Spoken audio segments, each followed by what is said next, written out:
Hello, Croatian Women's Network. Welcome back to what I hope is going to be a wonderful fall for everyone. I trust everyone got to enjoy some summer holidays, whether you're in a warm climate over the July, August months or in a cold climate, probably starting your year.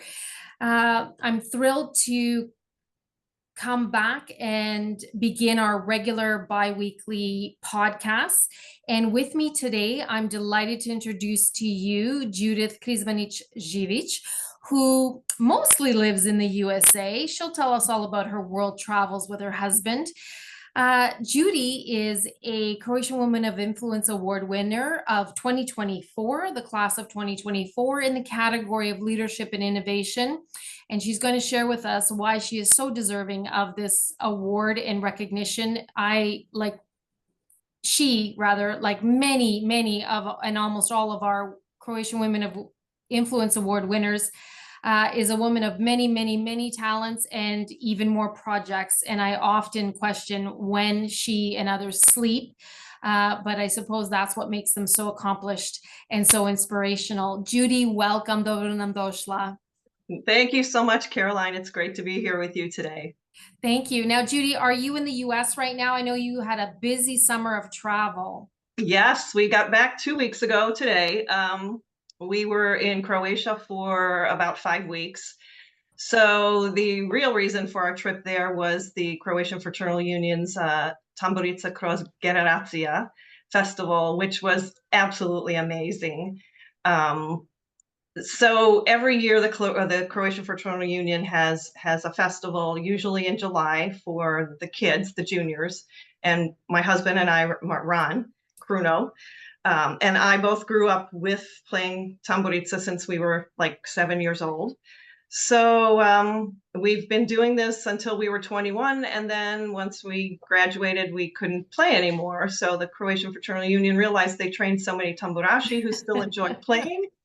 So they decided to have an adult festival in November every year. So they've been doing that for about 30 years. And this year they decided, let's combine them and let's take everybody to Croatia.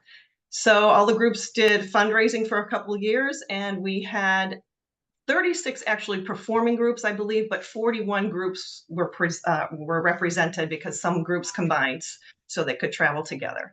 Excellent. And it was excellent. It was amazing. I think they said something like 600 people on stage performing 4 songs, I believe it was. And it was just amazing at Lisinski. How extraordinary. So yeah, so that was the reason for the trip. But then, of course, you know, we love Croatia and we like to spend a lot of time there as much as possible. So my girlfriends from my group and I rented a beautiful villa in Milna on Brač.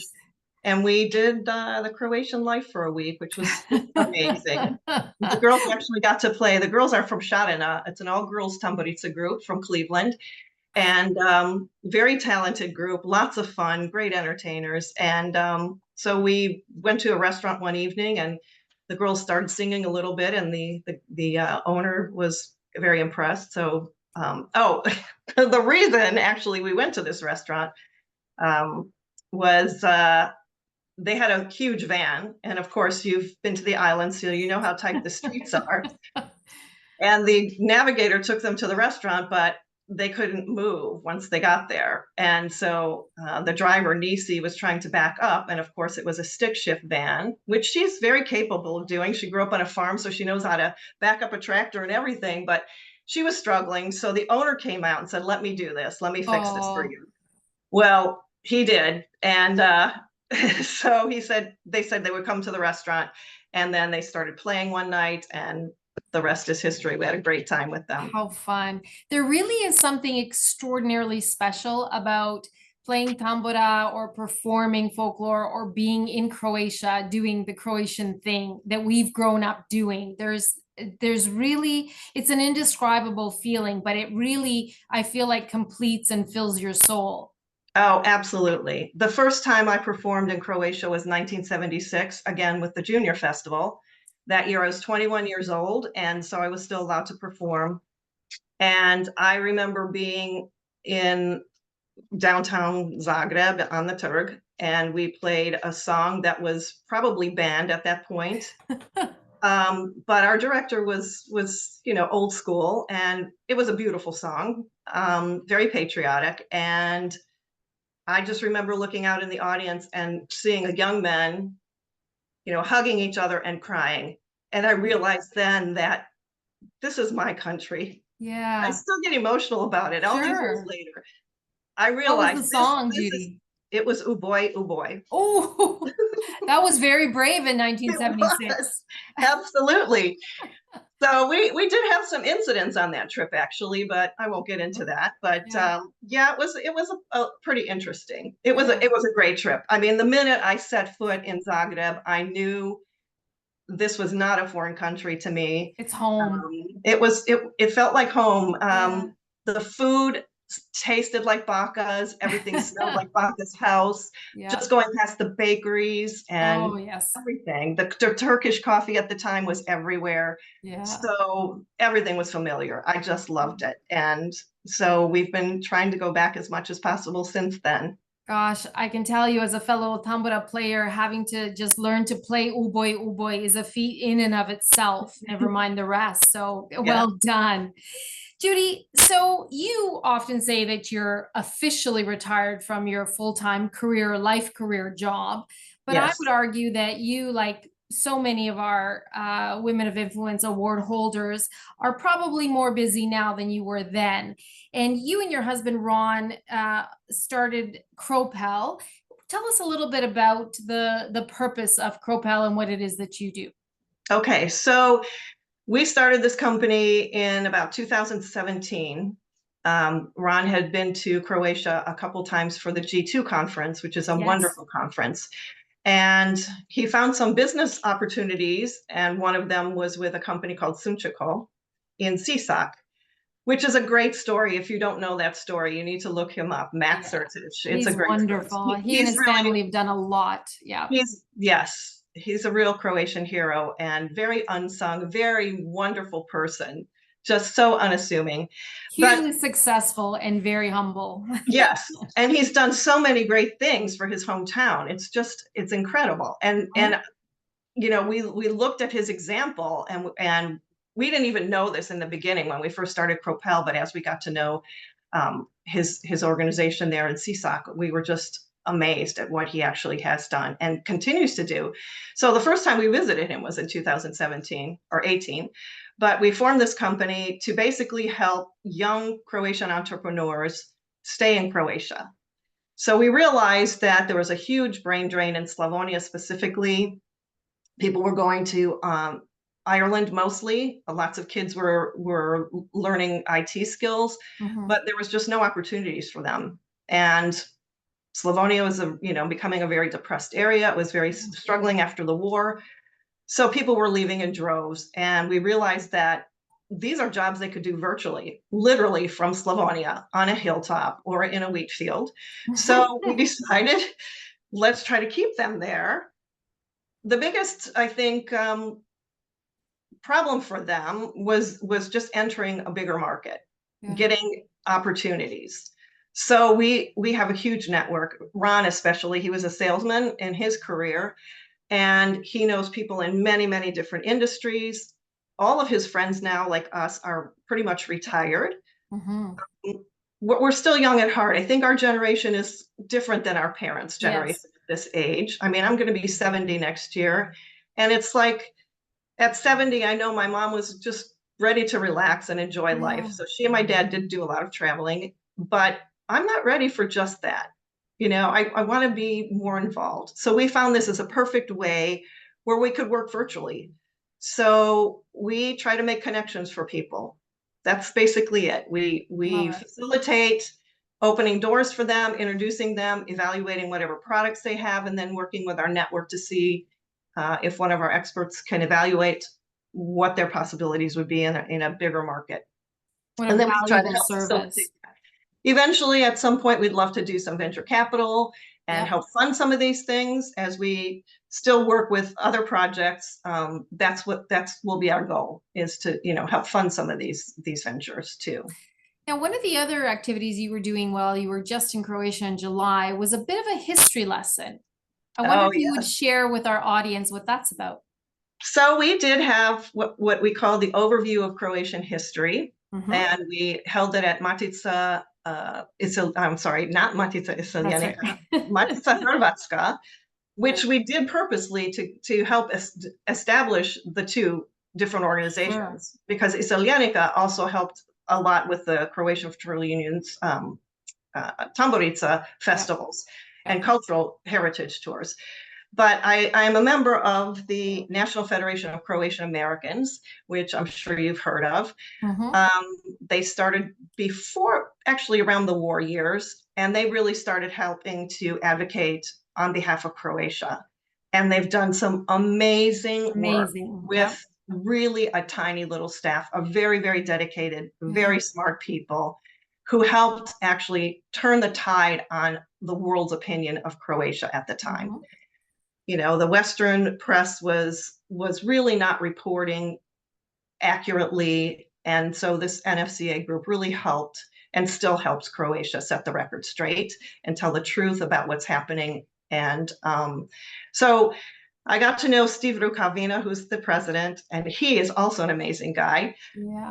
He knows everybody, and he's an encyclopedia of people and what motivates them. He, in my opinion, should be a diplomat, but he kind of is. Has been in a different way, right? But formally. But he and I talked one day, and I presented this idea that thousands of us really got trained by the CFU to be tamburashi, and we have this connection with Croatia simply because of this simple little tamburica instrument. But a lot of us don't know the language very well, or not at all. We don't know anything about the history. So I thought it would be a really great idea to just do an overview of Croatian history. So I'm also a member of the ACAP group, Association of Croatian American Professionals. And I was at the conference last July in Zagreb, and the light bulb went off in my head, and I realized a lot of these tamburashi will be in Zagreb this year. So we tried to coordinate this overview of Croatian history on July 1st after that weekend. We did have a couple people from the tamburashi group, but unfortunately, most of them headed for the coast as soon as they struck the last note.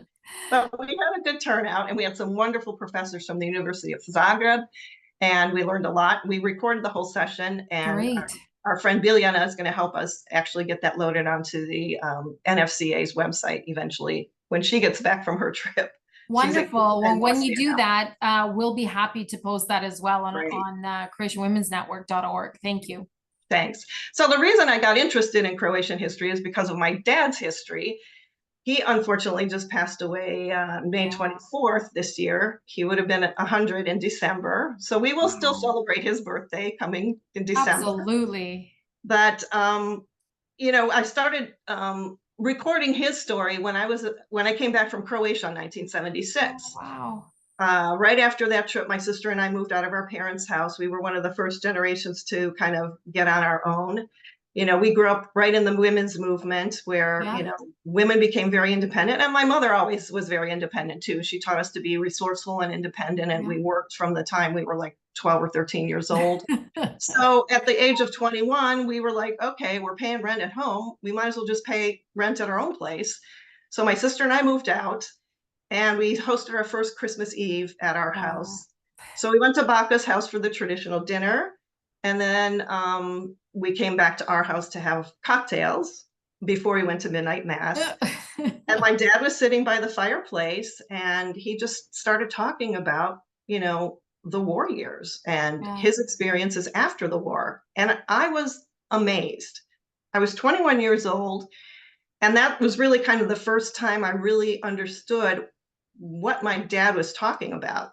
When we were kids, he would always say, brush your teeth, drink your milk. You don't know what it's like to go without for days, and we were like spoiled American kids. We didn't know. And then he started saying he was in displaced persons camps in Italy for 5 years after World War II. And I said, well, you need to write all this down for your kids, because this is a pretty fascinating story. So years went by and I moved to Florida and I started working for IBM. And then one day, one year I came home at Christmas time and we started talking again. I said, really, Dad, you really should write this down.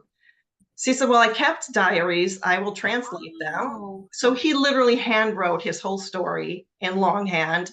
And since I worked at IBM, I used, I had access to a computer. So I did all the word processing for him. And then it kind of languished for a few years. But then at the turn of the century, I decided as a gift to my brothers and sister from my father, we would finish the book. So we did that. And luckily at that point, that was the Christmas of 1999, his friends were still alive. So he was able to share the story with his friends that were many of his friends who were in these camps with him too. Incredible. So it was a great story. That's where we started. And so then I became more interested on, how was it? My father was in the Croatian Navy. And so how was it that, you got to be on a German ship in the, up north and my friends in America were fighting against your father, my friends' fathers were fighting against your side. So a complicated history, as I found out, and even more complicated as I started digging into it. So I'm still very interested in it, but this overview class really, helped answer lots of questions. Oh, how interesting. Wow, isn't that fascinating? So, Judi, tell us, what would you say is your biggest source of inspiration? Wow, that's a great question. I feel really free right now, to be honest with you. What does that mean, free? Well, free to express myself. Yeah. I think it just came with age. I retired from federal service in 2020, just before COVID. Right. And then of course we were taking care of Dad for a few years. So when we started Propel Group to help these young kids, the more we got involved in it, the more I was inspired by them. Okay. And I thought, this is the first time in my life that I can actually do what I want to do. And I have a great partner. Crudo's very supportive. Yeah. We work together. We really do work well together. And I felt like this is the first time we can actually do things that help people. So I just feel so free that we're able to do that and blessed that we are able to do that. Yeah. We have the time and we're not wealthy, but we have everything we need and we can still do more. And it's such a wonderful feeling. And I don't know if that's just normal retirement, quote, retirement. Sounds wonderful. I hope it is. Yeah. I mean, it really is. I think most people when they retire, at least in America, they want to travel and relax. And we do that, but we work as we do that. So, and that really is true freedom, to choose what you wish to dedicate your time to, and really with no encumbrance. How wonderfully extraordinary is that? And we know we're very blessed to have that and privileged. Most people in America are really struggling, or not most, but a lot of people, and also in Croatia. Sure. So we do feel really blessed because of that.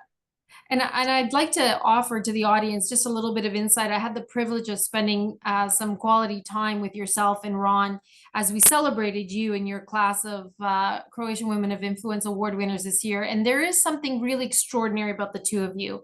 Not only do you both live in grace and kindness and gratitude, which I really admire, I've seen this often in the couples of our winners, where both partners are extremely supportive of each other. And it really shows in an authentic, natural way. It's not put on for show.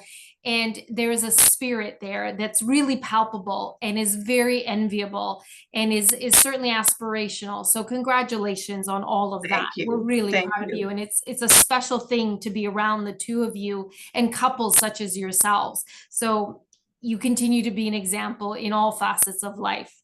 Thank you. I would love to know, and I'm sure our audience would be too, at this stage of your life, as you say, some people might be thinking, gosh, I'm throwing it all away and it's just everybody leave me alone and I'm just not going to do anything. But perhaps it's very much a North American perspective and experience.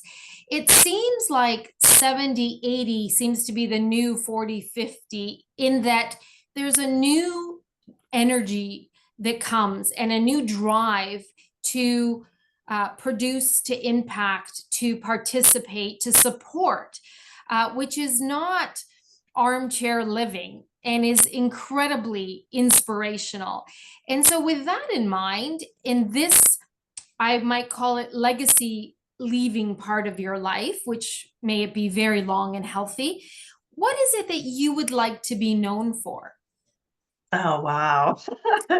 That's kind of like an obituary kind of question, but I have been giving a lot of thought about that as I'm aging.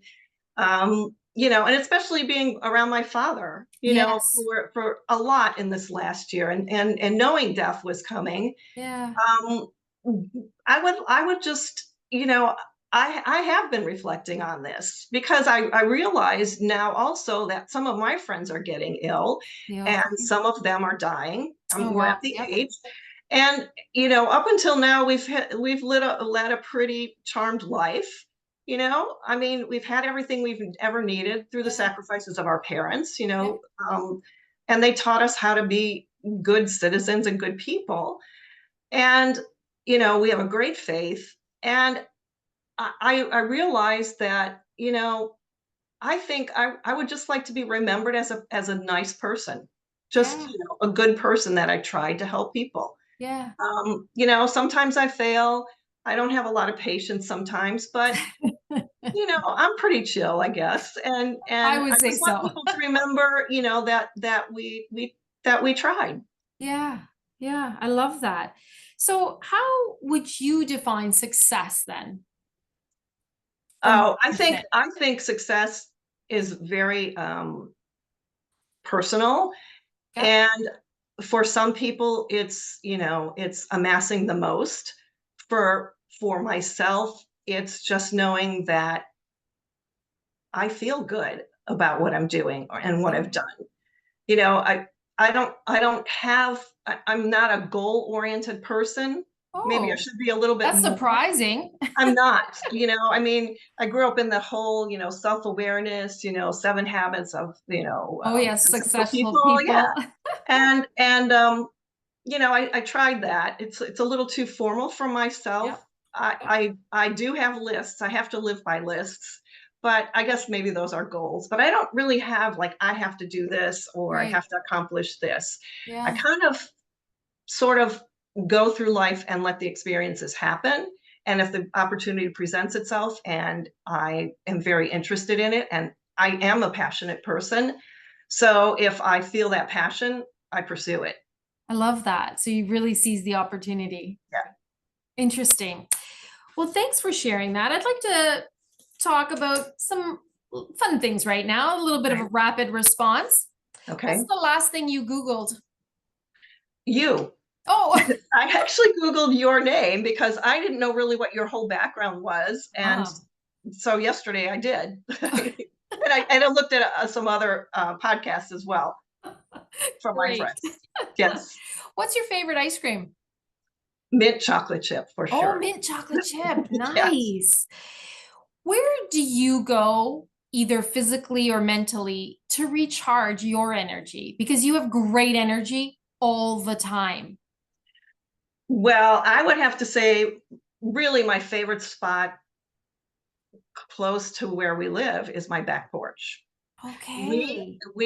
I bought this house in 1993 because I was single at the time and I was able to afford it on a secretary's salary. Love it. But it's literally 2 houses away from the Lake Erie edge. Well done, It's you. an old house. I love historic preservation. I Yes. love everything old, Yeah. and this house needed a lot of work, but it was affordable. And it wasn't until years later, after Bruno and I got married, and his Italian business partner was also renting a cottage on our street. He came for supper one night and he goes, "Why we don't eat on your back porch?" And I looked at him and I said, That's a "You're good right. question. Why we don't eat on our back porch?" And that became the gathering place. Okay. So it's a tiny porch. It's literally 5 feet by 6 feet, enough for a table that you can maybe squeeze 4 people around. Excellent. But I can't tell you how many pasta dinners, delicious pasta dinners we had on that little back porch. Fabulous. And nights of drinking wine, to the point where I was actually embarrassed to take the recycling bin to the curb at the end of summer. I couldn't even pick it up. But that is really my favorite spot because it overlooks my little tiny backyard. Yeah. I have a little garden. That's what I really enjoy doing now in my spare time. And I can see the lake and the weather changing over the lake. So it's Gorgeous. really a little refuge. I love it. And the trees and the birds, it's great. It sounds divine.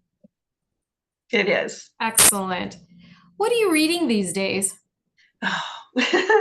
Are you Well, a read a one book at a time person, or can you read yes. multiples? Well, kind of, yes. So being an old house, we have a clawfoot bathtub, which I love. Oh, That's one of the wow. reasons I really wanted to buy this house. We don't have a shower in our bathroom upstairs. We're going to renovate, and we will eventually have a shower. So we have a shower in our basement, but we take baths, and I love my tub. So I sit there and read sometimes, and Ron does too, for hours in the tub Oh, soaking. wow. It's a beautiful pleasure. So I'm reading a book actually of Australian slang that I received from Francisca Roberts when we were in Australia earlier this year. She gave it as a gift, and it's really funny. I really enjoyed my time with her. Oh, good. And but what I'm reading seriously is called Unthinkable by Jamie Raskin, Congressman Jamie Raskin, Yes. who's one of my personal heroes. I really started focusing on politics in about 2015. I'm very like addicted to news and and happenings. And so, news changed a lot when we were in Croatia. Sure. Lots of things happened. So, but I'm very happy to say that I'm going to be voting for a female president this year for sure. How extraordinary will that be, right? Yes. Living history, that's for sure. It is. And I'm very Excellent. happy about it because I think it's way overdue. And I think she's way qualified for the job. And that's all people need to realize. Yeah. And that's my message to everybody out there in America for sure. Just consider when you're looking for someone for a job, you're looking for the best qualified. Yes. And there's no question who is in this race. Yeah. Fingers crossed for Yes. all voters and all of Yes. America. Yes. I mean, I grew up in a very conservative household, and I do Yeah. have conservative, That's okay. beliefs, but I think I'm just like 99.9% of Americans who are, middle of the road. Let's compromise. We can do this because our American spirit, I mean, let's face it, we have this huge tradition, but it's starting to tarnish a bit. Mhm. So there's still hope. Absolutely. There's always hope and Yeah. an ability to make a change. Yeah. So final question, Judi, thank you for being so open and sharing with us. I'm just curious, what did it mean to you to receive the Croatian Women of Influence Award? Oh, I was absolutely humbled. That's the only word I can say, and I still am. So I think I shared with you, but I'll share with your audience. I didn't know about the Croatian Women's Network until I think it was March of last year. Steve Rukavina and I were working together on the history series, and he sent me a link to your launch of the Croatian Women's Alliance webinar. Yes. Yep. And he said, you might be interested in this. So immediately I was like, wow, I didn't know this existed. So I went and did a little research, and I thought, yes, I want to attend. And so of course I did. And I noticed that my friend from childhood, from my tamburica groups, American Zagreb Junior Tamburicans from Cleveland, Dr. Kathy Gorn, was also on that. And then I found out later that she was an awardee last year. That's right. So I was just blown away by that very first webinar. And it was Antonija Trupanić who told her story. And I was just in awe, literally, of her. So I knew the company I was in when Steve told me he nominated me for this award. And I immediately said, "Oh, Steve, you should have called me first," because I would have told you not to, because I just felt so intimidated, because I did go and look at the past laureates, and I was like, wow, I'm in amazing company. And it's, and I think, a couple of other awardees have expressed this too. They're humbled by this sisterhood, really. I mean, these women are incredible. You all are, and you're all very deserving of every recognition. I think we all tend to feel that we aren't, but I mean, I see these accomplishments and I am inspired by all of them. Yeah. And that's the whole reason why I started the Croatian Women's And it's amazing. And I'm inspired by you. I have to say this. Very kind. And that's one of the reasons I looked you up last night, because I was watching another podcast, and I was watching the way you draw information from people. You're a natural at this. It's not an easy thing to do, but it's second nature to you. And I'm very impressed by that. Thank you. That's kind of you to say. Well, Judi, I thank you for your time. Another wonderful podcast for everyone to enjoy. Please stay tuned. We'll have a feature on a Croatian Women of Influence Award winner from another continent in a couple of weeks. So stay with us. We wish you all the best this fall. And we have some wonderful new announcements that will be coming out shortly. And our nominations for the 2025 class of Croatian Women of Influence Award laureates is open now until the end of, till mid-October. So please, if you know of anyone or even wish to nominate yourself, we'd be happy to learn all about your story and have the privilege and the opportunity to highlight your success and celebrate with you as well. Thanks so much. Until next time. Thanks, Caroline. Take care.